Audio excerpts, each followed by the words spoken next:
If you thought we couldn't double down on another Wednesday stock report just because camp is over, don't think again. We've got another one ready for you right now. He is Birm. I am Austin. This is the Austin and Birm Show, and it is a Wednesday on the beat. And yes, we were going to talk about Austin Serald again. Yeah. But we don't have to. You should let Austin Serald talk about Austin Serald. I'm going to let Austin Serald talk to me, Austin Ward, about a dude of the week, Iron Buckeye, camp counselor, a busy June for one of the hardest working Buckeyes. So Birm will be here when we get back, and we'll talk to him then. Joined now in the Woody Hayes Athletic Center where Austin Serald, I think, lives. He has established residency here, national champion, offensive lineman, Iron Buckeye, and now a dude of the week and a camp counselor. Yeah. So, Austin, I've seen a number of your teammates, maybe 10 to 15 Buckeyes have been for all 5 of these one-day camps, 7-on-7s. But you've been the only offensive lineman that's at every single one. Yeah. What's the motivation here? You forced to be here or you want to be here? So I'm working with an internship with Coach Mick, and part of it is working these camps. And then I run a drill, run some one-on-ones with the young guys, and just help coaching the guys and just help give back to what when I was a camp here, and I think it was Josh Fryer helping out. He was like the one dude really helping out. So yeah. Well, he's really passing on that legacy. Yeah, Somebody has to do it. Yeah. Well, so who's next for you? Who are you going to pass the torch to next summer? Hopefully someone that comes in, a young guy, needs an internship. That'd be nice. Is there something that you have particularly taken away from this experience that you didn't anticipate? Because, I mean, you guys have enough to do. Workouts, meetings, you're helping host visitors. Like, this is a busy month for you guys. Yep. And then it's 3 hours, sometimes in the sun. You're getting hit standing there being the quarterback. Yeah. I mean, has it been more rewarding than you thought it would be? Yeah, I mean, because like you give back to these kids, like these kids looked up to us as football players and also as people outside of football, and so just giving back to them, coaching them, just afterwards they're all coming up to me, thanks coach, thanks for teaching me, and like they want me like a follow it on Twitter. I'm like, I'll do all of that stuff. So wait, they think you're a coach? Yes, they come in. I'll be like, thanks coach, and then if they if they think I'm a coach, I'm like, nah, I'm just a player. But I'm just helping out. I don't think you're allowed to contact those players like that. Has there been a different perspective? They're calling you coach. Have you felt the coaching side of it, the bug? Is there a drill that you've liked helping lead? Yeah, so I was running the agility bags and just make sure, like, just teach the O-line, like see if they can move and bend and just see where they're at, and just because not all just O-lines, not all just drill work and just setting with a med ball on your knee. You got to learn how to run and do some laterals and some agility bags. Have there been any of these 5-6 day camps that you've been a part of where you're just like, man, I had a workout at 6 a.m. I don't want to be out here anymore? I know that you guys constantly live here and you love ball, but have there been any moments like, hey, just get me out of here? I mean, yeah, I joke around with it, but like, I mean, it's fun being out here, like takes your mind off of football and just get back to all the kids. Has there been a benefit to you? I know Coach Bowen has been here for 6 months. You know, spring ball's a really short period. I know that you guys, again, are around the Woody all the time, but it's a little bit of extra time for you to be around him. Has that helped? Have you found a different side of him? Yeah, so like, I mean, I joke about it in the meeting room. I have a little page in my notebook that I write down quotes that he says. So there's a couple quotes from a couple of these camps I write down to my notebook. So yeah. Oh, educational or humorous quotes? Which are we working? Bit of both. Okay. Bit of both. When I asked you about this in the spring, and I think you were trying to walk the line of being humble and accepting the accomplishment of the Iron Buckeye, and now you followed that up with some in the summer here with them doing the Dudes of the Week. You said, yeah, maybe you were surprised to hear your name called, but you knew you earned it in the winter. Is that the same deal right now? I mean, how have you continued to build that momentum for the workout side when you're done with the camps here? Yeah, so I'm just building for me as a player on and off field, leading, trying to get my voice, learn to be a great leader, and I'm just trying to push everyone around me. When they hand out those awards, I know you know how hard you're working. When you get that reflected back to you with an award, what does that feel like? I mean, it feels good. All your hard work paying off for dude of the week. You knew you had a good week, and the coaches recognize it and get called out in front of the team, and yeah, it's pretty cool. Is there a thing that you're most trying to get accomplished physically this summer? Yeah, hopefully get Iron Buckeye again this summer. It's a goal for mine, and me as a player just being more vocal as a leader. I came in as a quiet guy, and now I'm getting as summer going on, getting more voice out there. Is there a specific target that's in mind for that? Like something that you think you have to do in the weight room to earn Iron Buckeye? I know that it's about the work ethic as a whole, but is there something mixed like, well, we want to be this body fat, this weight, this bench rep? Yeah, there's a lot of numbers in the weight room. There's a lot like a lot of different things we got to keep on track and like be on elite level, and yeah, pretty much anything you do. So you said you're trying to find your voice. You've basically gone through 2.5 years here and done, I think, one episode of The Notebook with me, one maybe press conference in the spring. Like you've been under the radar, out of the spotlight. Are you ready for what's coming? Coach Day said at the end of spring, you are a starter. And the responsibilities that come with that are a lot more of this. Yeah. Are you ready for that part? Yeah. We have a great mindset. This is all the perks that comes with starting an O-line here. So yeah, I'm ready. Perks. All right. I like the sound of that. All right. Well, you're done with camp. Yep. So you just got a lot more free time now, right? It's easy. Yeah. I still got summer. I got like a lot more hours to do with Coach Mick and finish up the internship. And I think there's a 7-on-7 camp tomorrow that I got to work. Well, that's fun. Chill. So around the 4th, right? 4th of July, there are some days off. Yeah. Do you have big plans for that? Yeah, I do got some plans. Okay. You going to share them, or that's the secret of the pros? It's a little secret. Okay. I'm trying to get away. Will you actually be able to turn off the football side, the workout side for a vacation? Maybe for a couple of days, not the whole week. All right. That sounds about right. Well, you have some time. I don't need to take any more of it. I appreciate Austin Serald jumping on us on the beat real quick. Congrats on all the hard work so far. Yep. And as you said, a long way to go. Yep. Thank you. Thanks again to Austin Serald, a starting offensive lineman for Ohio State. I don't know what else there is to say about him.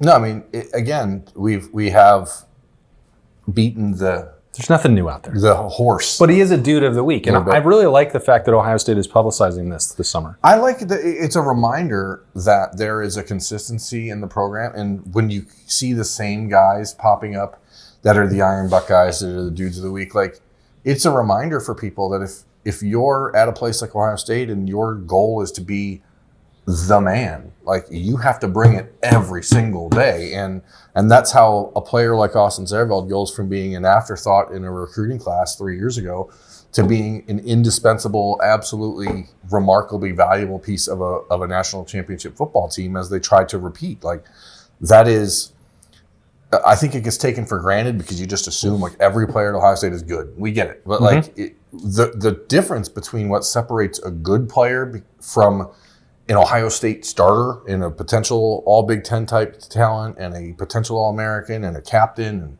all the other stuff is the stuff that we don't ever get to see. Everyone knows the guys on the field are good, but it's the stuff that really happens daily that we're not privy to.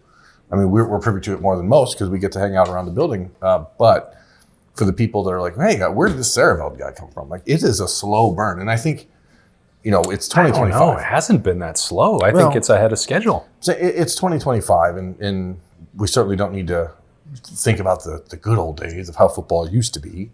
But we didn't, before the internet existed, you didn't know. There was no way to be like, oh, this guy's putting in all the work in April and May and June, and now we know. And Austin Siereveld is a prime example of just the type of people you have to have in your program to have a successful program. Do you think there is any part of your brain that thinks, well, 6 months ago we said, this is incredibly important for Ohio State that Austin Serald is back because he can play guard or tackle and he can be the most valuable sixth man in college football? Because the conversation has swung dramatically towards, I personally believe he's going to start at right tackle. Now, he can still play guard. There is still positional flexibility.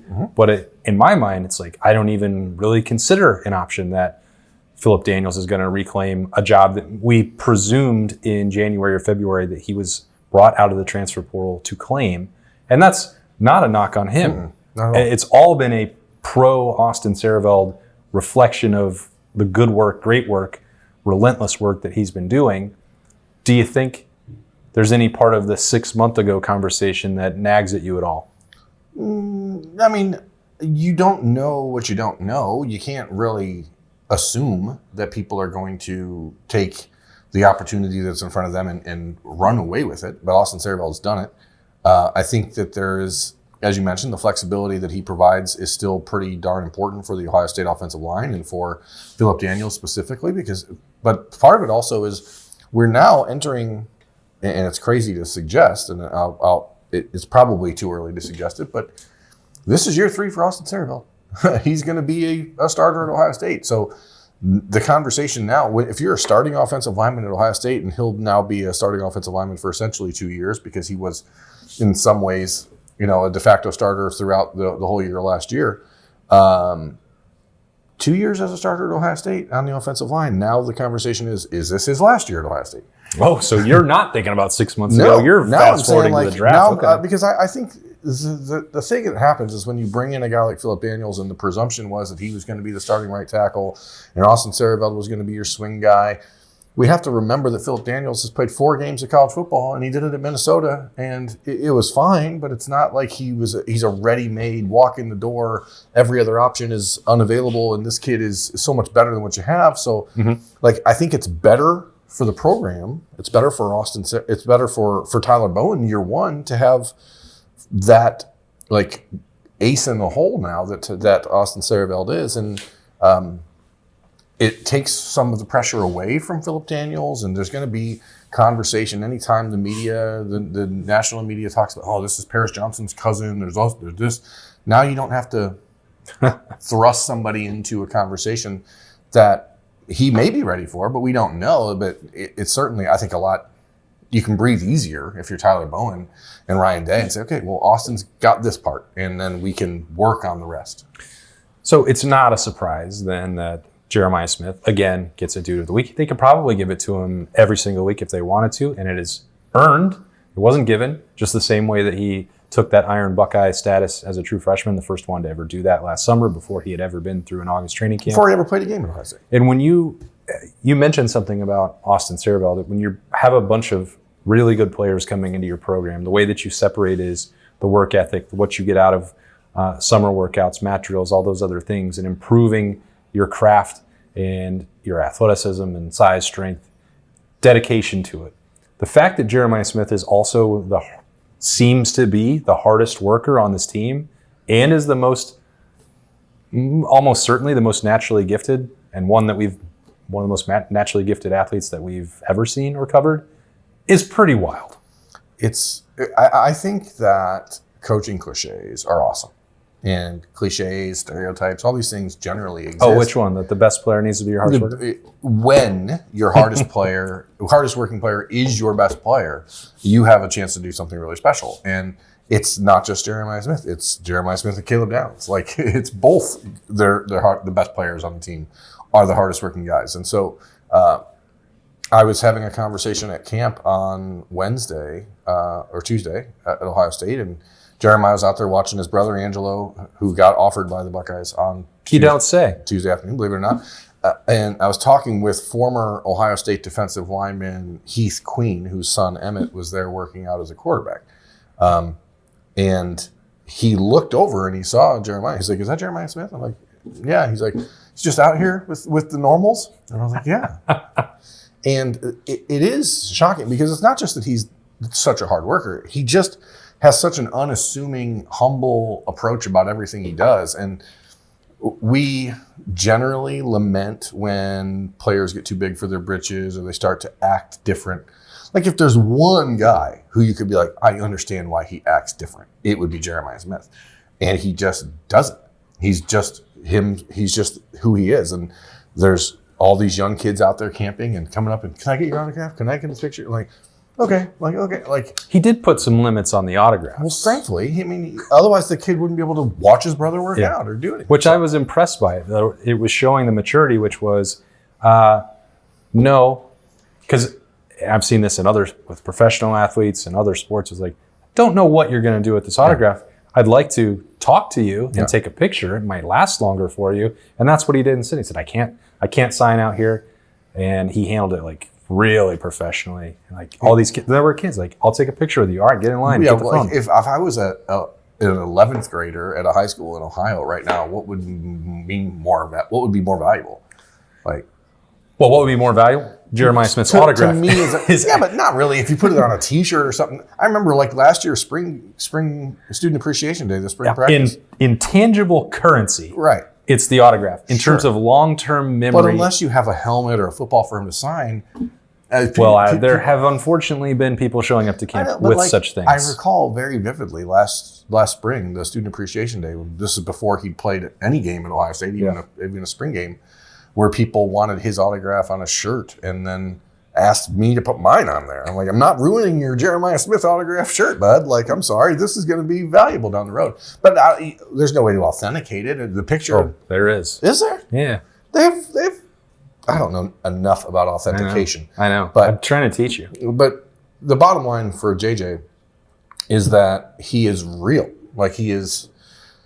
It is so rare when a guy is everything that he's expected to be, and that's why when we go back to Marvin in February, calling him, or March, whatever, it's calling him the LeBron James of college football. Like the thing that really resonates to me about Jeremiah Smith is that every expectation has been met or exceeded. Yeah. And that is like, it's almost impossible to believe it because the expectations were so ridiculous. Yeah. I just don't even really know what that means for his second year at Ohio State. And it's the fact that there's been no complacency whatsoever.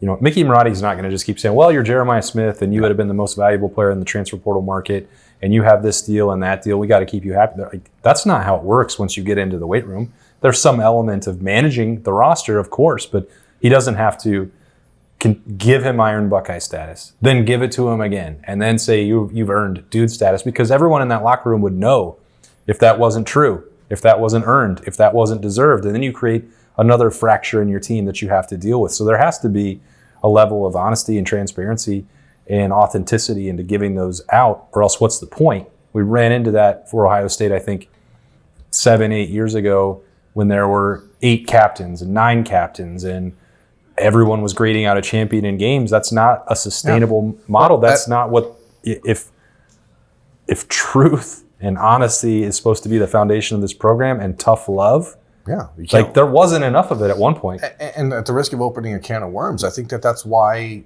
like, Julian Saint hasn't been named the starting quarterback at Ohio State yet, right? Because we all presume that, and everybody coming into spring, coming out of spring, the conversation hasn't changed. It's, well, we're pretty sure it'll be Julian. I mean, we think. he's got the recruiting accolades, he's got all this, all the people chirp about him. But then, like, if you go ahead and say, well, this is our quarterback, and the team doesn't buy it, and the team still is like, really? Because that doesn't match up to what we've seen, then all of a sudden things get a little bit wonky. And I mean, it is imperative that players like Jeremiah Smith, and this is what another thing that make players like him and Caleb Down special, like, they don't want to be given things. Yeah. Like, they have been told how great they are their whole lives, and every day they go out and prove it and earn it. And it is rare, but that's why a guy like Mick Marotti, I think, is probably someone that Jeremiah's like, yes, I get to, because he knows Mick's not going to kiss his butt. Yeah. You know who else doesn't take days off? The U.S. Postal Service. Cows don't take days off, yes. The Postal Service actually does. They don't work on Sundays. So a good guess. Really? I get that. Informed delivery on Sundays still. They bring something to your house? Occasionally. They'll be like, something's coming, but then it's from like UPS and the Postal Service is just delivering it for them. Huh. Okay. Cows don't take days off. That was the famed words of our... You've already forgotten? Of our one-time great your former muse. Guest, Cade Stover. The cows don't take days off. He just actually got his first 5,000 cattle delivered to his new farm. Good for him. He built, or that he bought. Head of cattle. That he bought up near Lexington, where he's from. I'm surprised. He actually bought a farm here and had... I believe it's 5,000. It could have been 500. I don't know. 5,000 feels like a lot of cattle. This is good stuff. But he lives in Houston. Well, not all year. When you're an NFL athlete, you can still live wherever you want. Why wouldn't you have Texas cattle delivered to a farm that you own in Texas instead of... And which makes me wonder, is Cade attempting to horn in on the Stover Farms business and compete against his father? That's a totally different conversation for a different show. I don't have the answer to that, but his cousin Birm. Oh, Garrett. He's a dude of the week.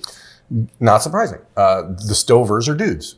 They're all dudes. There's been multiple other Stovers at camp at Ohio State in this last 3 weeks. Different cousins, and they're all dudes. They're just dudes. And if you look at Garrett, he's huge. He sure is. And he's still running. I mean, I think last year, early summer, he was one of the guys that was like 23.2 miles an hour. Yeah.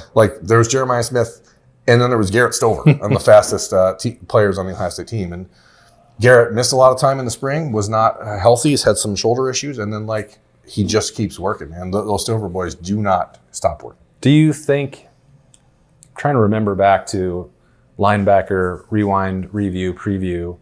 He did not get talked about. We didn't really talk about him. And I don't know that I would put him in that same boat of Bryson Rogers, Aaron Scott with something to prove because of the injuries in the spring, because you have Sonny Styles and Arvell Reese pretty entrenched. And, he can compare himself. It feels like Peyton Pierce is ahead at this point, and I don't think he might take that as motivation, but not necessarily. He wouldn't take umbrage with it. He wouldn't take it personally. I think he recognizes it. Yeah, and that's an honest evaluation, and that's, again, the value of tough love and James Laurinaitis setting things out pretty clearly. But if we had a tendency then to shift and jump to look at these true freshmen, my goodness, they look like they're 23 years old.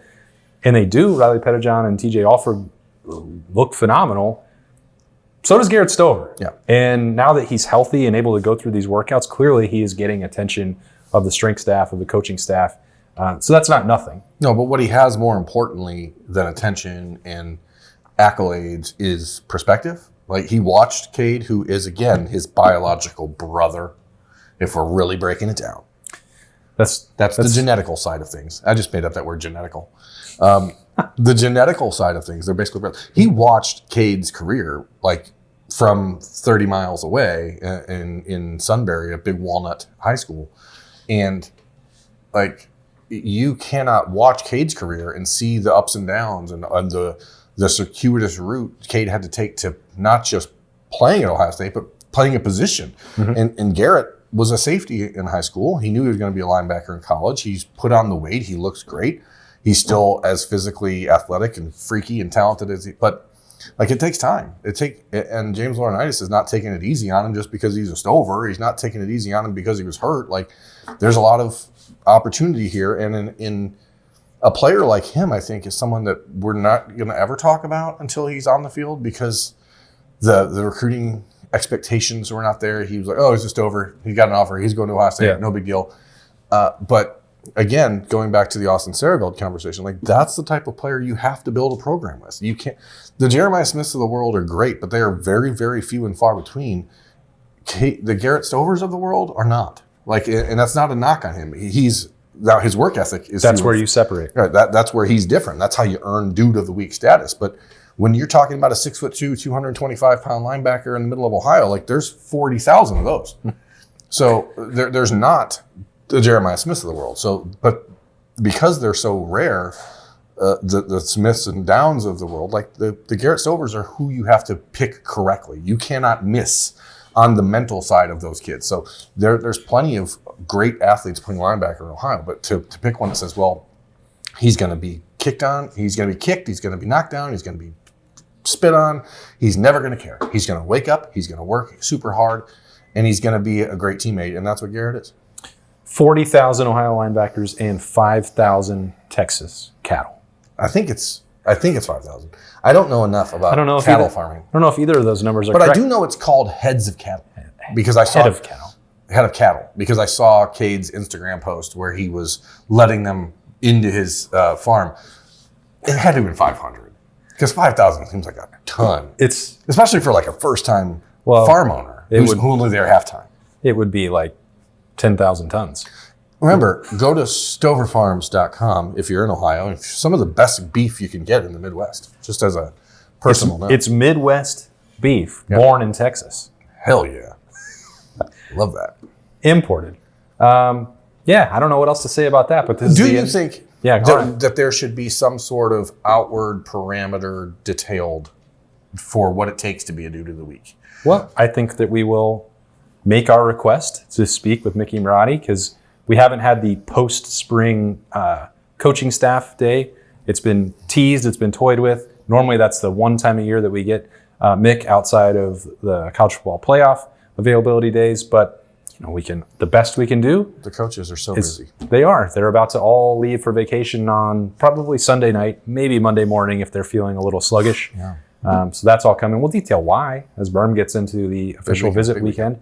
That'll be on Friday's version of the beat. If you're looking for a snippet, a touch, a skosh, a little bit of recruiting stuff, the Snap Judgments from Tuesday afternoon is about 22 minutes full of recruiting stuff from last weekend and from Tuesday. So dive into that too. That was just the Birm show, and I was standing to the side. This was more of an Austin Birm show on More the beat. Austin. There was 2 Austins and only 1 Birm. So technically, you all. Wow, we really did. We took over. Congrats to the Austins on this show, and thanks to Austin Serald for joining us on the beat to make it Austin, and Birm. That's the tabs.